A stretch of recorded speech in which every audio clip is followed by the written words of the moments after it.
znate koliko? Ne znamo. Ne znamo ništa do sutra. Jeste imali neki plan gdje ćete ići danas za slučaj? Ne, ništa. Ništa, na cestu. Nemamo kud. Koliko vas je u kući? 8. Kako se zovete? Željka. Recite nam šta će biti sutra?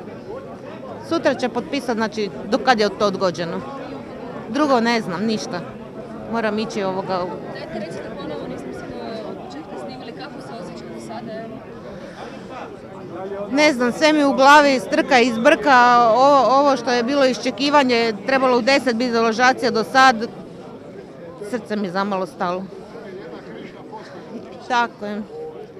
Jedan veliki križni put. Znači, do sutra će se znati... Da, do sutra ćemo znati onda do kad se odgađa. Jeste vi otplatili taj kredit, kao što kažu? Mi smo otplatili sad po novim tim svim procjenama što imamo mi svoje uplatnice i sve oko 190.000 ovoga.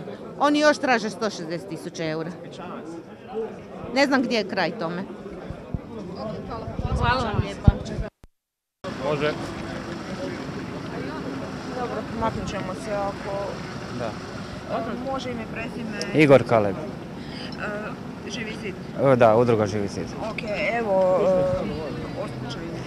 Po slučaju, udruga Živi zid u stvari podržava obitelji koje ostaju bez doma, koje ih deložiraju. S tim da moram naglasiti da udruga Živi zid ne poziva ljude da dolaze ovdje i da vrše pritisak na policiju i nasilje. To se ljudi sami odazovu jer znaju za nas i žele dati podršku obiteljima.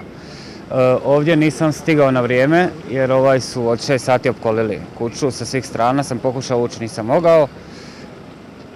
Tako da eto, oni su uporni, vidimo koliko policije ima, tako da ne znam šta će biti. Ako odgode deložaciju, to je za nas pun pogodak, ali čini mi se da ništa od toga.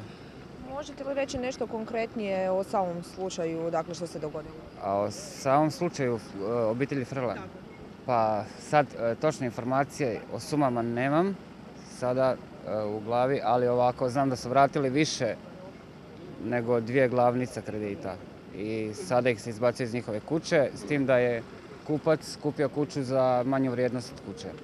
Ko što se dešava i sa svim deložiranim obiteljima. Znači, to je sve planski provedeno. Ovaj kreditni sustav koji je tako postavljen da se redom ljudi deložiraju na ulici, da se od ljudi napravi roblje. I eto to, šta da kažem drugo. Hvala. Evo sada